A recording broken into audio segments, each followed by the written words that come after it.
নমস্কার বন্ধুরা, সুমিতার ঘর সংসারে আজকের রেসিপি হচ্ছে কুলের চাটনি। আমি সর্ষের তেল নিয়ে নিচ্ছি। প্রথমে কালকে সরস্বতী পুজো, সেই জন্য উপলক্ষে আমি চাটনিটা বানাবো। আমি দুটো শুকনো লঙ্কা, 5 ফোড়ন নিয়েছি ফোড়ন দেওয়ার জন্য। ফোড়নটা দিয়ে দিলাম।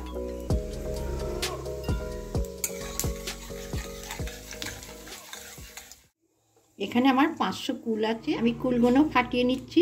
প্রত্যেকটা কুল এরকম করে ফাটিয়ে নেব রসটা ঢোকার জন্যে। পুরো লঙ্কাটা ভাজা হয়ে গেছে লাল লাল। এবার আমি কুলগুলো দিয়ে দেবো। আমি কিন্তু গ্যাসটা কমিয়ে ভেজে নেবো কুলগুলোকে ভালো করে।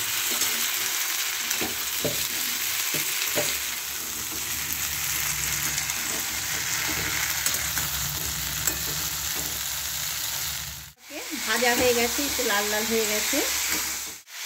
1 চামচি হলুদ গুঁড়ো দিয়ে দিলাম।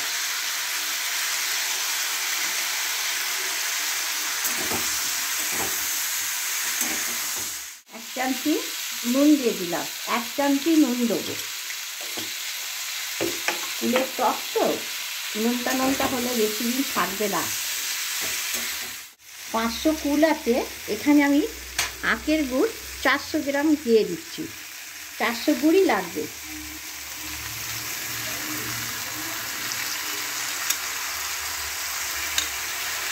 এবার আমি গ্যাসটাকে একদম কমিয়ে দিয়ে খালি মাঝে মাঝে নেড়ে নেড়ে দেবো, তলা না লেগে যায়।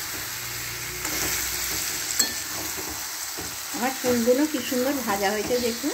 এরকম করে ভাজলে চাটনিটা অনেক দিন থাকে। কিন্তু এখন চাটনিটা অনেক দেরি আছে হতে, জল বেরোচ্ছে।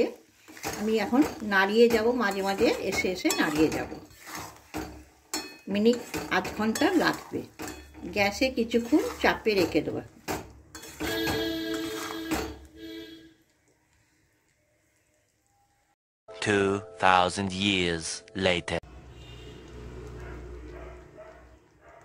আমার কুলের চাটনিটা রেডি হয়ে গেছে, একদম কমপ্লিট।